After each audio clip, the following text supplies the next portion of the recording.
Hello everyone, welcome to the management learning classes. इस particular video में हम बात करने जा रहे हैं ऑडिटिंग के बारे में। ये मेरी फर्स्ट वीडियो है ऑडिटिंग के बारे में। इसमें मैं डिस्कस करूंगा ऑडिटिंग के मीनिंग, ऑडिटिंग के ऑब्जेक्टिव्स एंड ऑडिटिंग के importance. Let's start the video with the meaning of auditing. तो ऑडिटिंग शब्द निकला है लैटिन शब्द से ऑडायर से, जिसका मीनिंग होता है टू हियर। पुराने ज़माने में स्किल अकाउंटेंट को अपॉइंटेड करा जाता था Egypt, Greece and Roman empire के अकाउंट मेंटेन करने के लिए। जब वो अकाउंटेंट अपना वर्क कंप्लीट कर लेते थे, उसके बाद वे उसे रीचेक या क्रॉस चेक करते थे जुडिशरी फंक्शनिंग से पहले। उस रीचेक प्रोसेस को हियरिंग कहा जाता था। तो ऑडिटिंग में हम वेरिफिकेशन और एग्जामिनेशन करते हैं books and accounts of financial statements का, और ये जो ऑर्गेनाइजेशन स्टेटमेंट की एक्यूरेसी और एडिक्वेसी और डिपेंडेबिलिटी चेक करते हैं। चलिए एग्जाम्पल से ऑडिटिंग का मीनिंग समझते हैं। मान लीजिए मिस्टर राम एक बिग डिपार्टमेंटल स्टोर के मालिक हैं, यानी वो सोल प्रोप्राइटर हैं उस डिपार्टमेंटल स्टोर के। वो हर महीने अपने डिपार्टमेंटल स्टोर के अकाउंट्स को चेक करते हैं। अब मिस्टर राम नोटिस करते हैं कि उनके डिपार्टमेंटल स्टोर लगातार लॉस फेस कर रही है।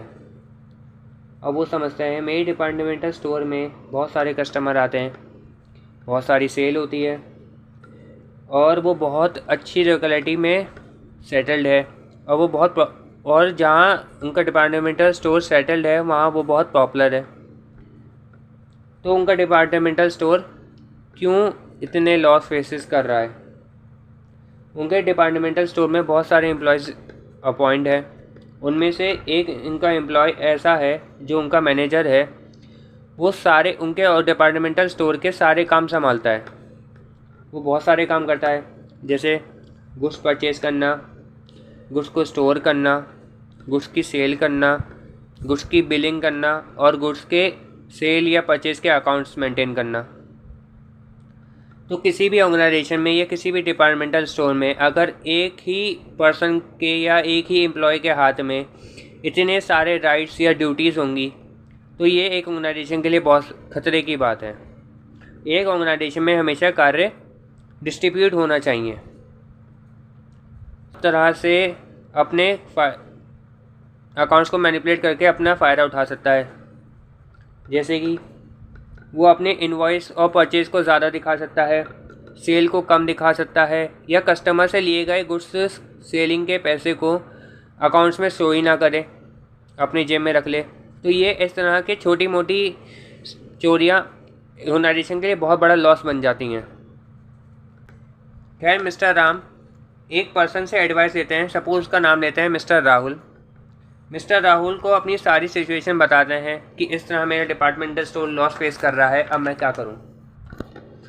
मिस्टर राहुल सारी सिचुएशन को स्टडी करने के बाद मिस्टर राम को एडवाइस देते हैं कि आप 4 पर्सन को अपॉइंट करें, जिनका हम नाम ले लेते हैं ABCD।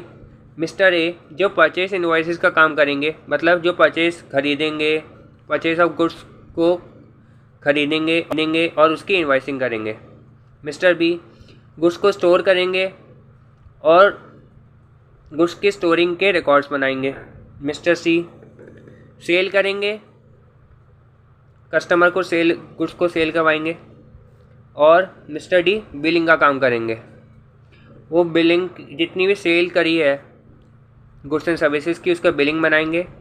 तो अगर इस डिपार्टमेंटल स्टोर में अगर मिस्टर ए कुछ गड़बड़ करते हैं तो उसका वो डिटेक्ट करेंगे मिस्टर बी, और अगर मिस्टर बी कुछ गड़बड़ करते हैं तो उसे डिटेक्ट करेंगे मिस्टर सी। क्योंकि इनका काम एक दूसरे से इंटरलिंक है। अगर इनमें से कोई भी एक जना गड़बड़ करेगा तो दूसरा उसे अपने अकाउंट्स के जरिए पकड़ लेगा। इसके बाद मिस्टर राहुल उन्हें एडवाइस कर देते हैं कि आप मिस्टर डी जो बिलिंग का काम संभालते हैं उनसे अब हर दिन हर ट्रांजेक्शन की रिकॉर्ड बनवाएं, और उस रिकॉर्ड को और वो सारी रिसिप्ट जो कस्टमर से उसे सेल करके ली हैं, वो सारी रिसिप्ट्स वो हर दिन बैंक में जमा कर दें, जिससे हम पे हर दिन की सेल का रिकॉर्ड रहेगा, जिससे गुड्स स्टोरिंग करने में या सेल को छुपाने में बहुत मुश्किल होगी।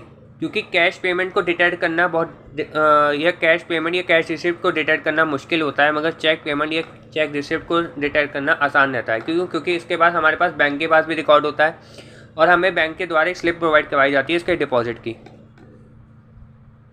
और वो सारी डिपॉजिट वो राम को ला के दे। तो इस केस में मिस्टर राहुल जिन्होंने राम को एडवाइस दी, मिस्टर राम को एडवाइस दी और उनके मैनेजमेंट को इफेक्टिव बनाने के लिए वैल्यूएबल सजेशन प्रोवाइड करवाए, और जो उन्होंने सजेशन करवाया कि उनका अकाउंटिंग मेथड को कैसे और इम्प्रूव करा जाए या उनके लॉसेस को कैसे, तो वो एडवाइसेस प्रोवाइड करी गई एक ऑडिटर के द्वारा जो थे मिस्टर राहुल। मिस्टर राम को मैनेजमेंट इम्प्रूव या एफिशिएंसी इंक्रीज करने के लिए वो थे ऑडिटिंग मेथड्स या टेक्निक्स। तो इस एग्जाम्पल की वजह से हमने समझा कि हम ऑडिटिंग में मिस्टर राहुल ने जो एग्जामिनेशन करी रिकॉर्ड्स की और उन्हें एग्जामिनेशन रिकॉर्ड्स करने के बाद जो वैल्यूएबल सजेशन प्रोवाइड करवाए मैनेजमेंट के उस डिपार्टमेंट स्टोर की इंक्रीज एफिशिएंसी करने के लिए, उस प्रोसेस को हम कहते हैं ऑडिटिंग। अब ऑडिटिंग में ऑडिटर हमेशा जो सजेशन ऑर्गेनाइजेशन को जो प्रोवाइड करवाता है वो अपने पास से नहीं करवा सकता। ऑडिटिंग का काम से एक ऑडिटर के लिए इतना सा होता है कि वो ऑर्गेनाइजेशन में ये चेक करे कि उसके मैनेजमेंट और अकाउंट जो मेंटेन हो रहे हैं वो प्रॉपर्ली मेंटेन हो रहे हैं या नहीं, क्या वो ट्रू इन्फॉर्मेशन प्रोवाइड करा रहे हैं या नहीं। उसका काम ये नहीं होता कि वो सजेशन प्रोवाइड करे। अगर ऑर्गेनाइजेशन चाहे तो ऑडिटर से अपने मैनेजमेंट को और अकाउंटिंग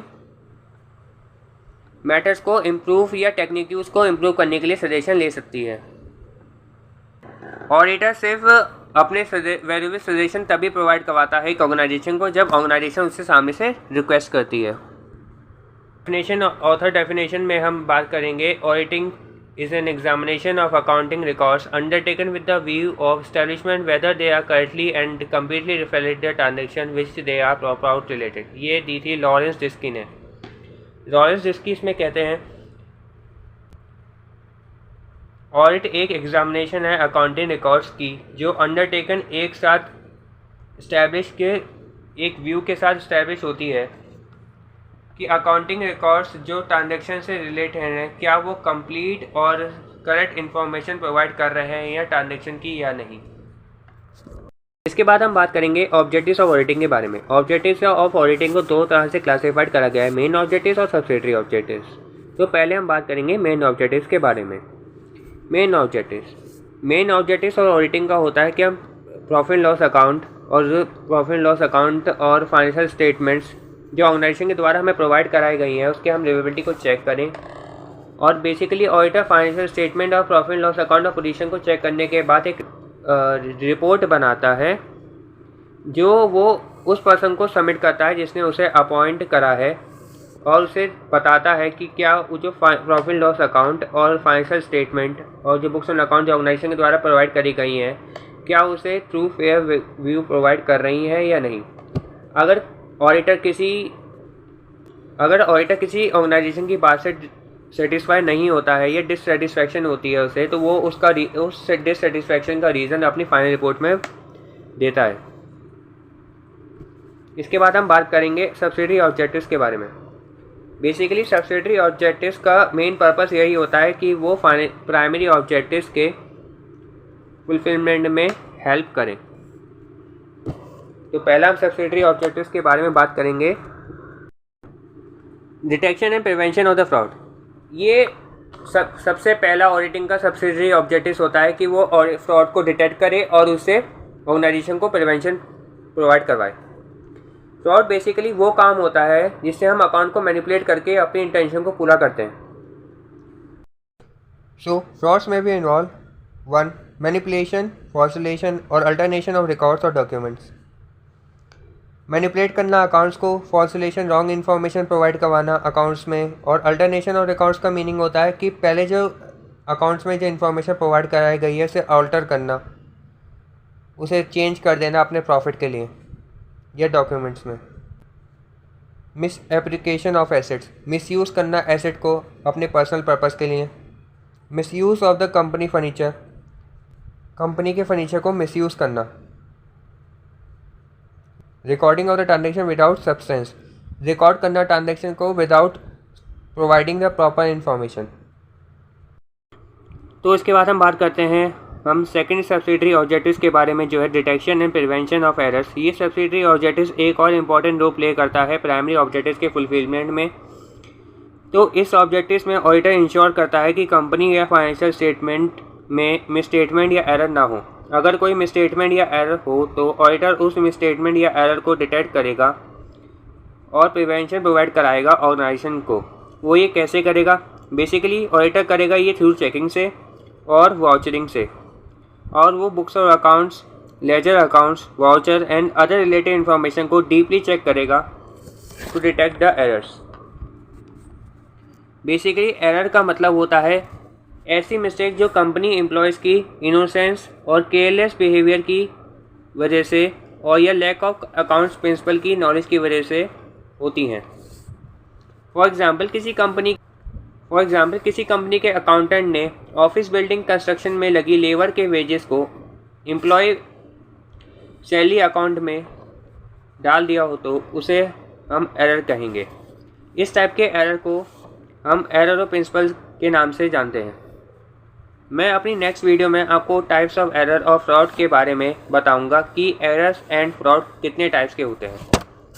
हम बात करेंगे इंपॉर्टेंस ऑफ ऑडिटिंग के बारे में। इंपॉर्टेंस ऑफ ऑडिटिंग में फर्स्ट पॉइंट है audit accounts help a sole trader in knowing the value of the business for the purpose of cell.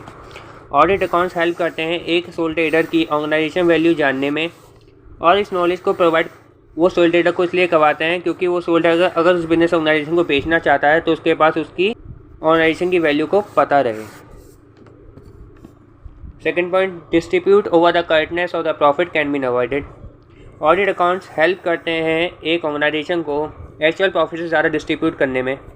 Third point, share holders who don't know about the day to day administration of the company can जज the performance of the management from audit. जो audit accounts help करते हैं उन share holders की जो ये knowledge नहीं रख पाते कि कंपनी की डे टू डे एडमिनिस्ट्रेशन में क्या हो रहा है, क्या एडमिनिस्ट्रेशन इफेक्टिव वे में वर्किंग कर रही है या नहीं। और ऑडिट अकाउंट्स ये भी इंफॉर्मेशन प्रोवाइड करवाते हैं कि उस ऑर्गेनाइजेशन का मैनेजमेंट कैसा परफॉर्म कर रहा है।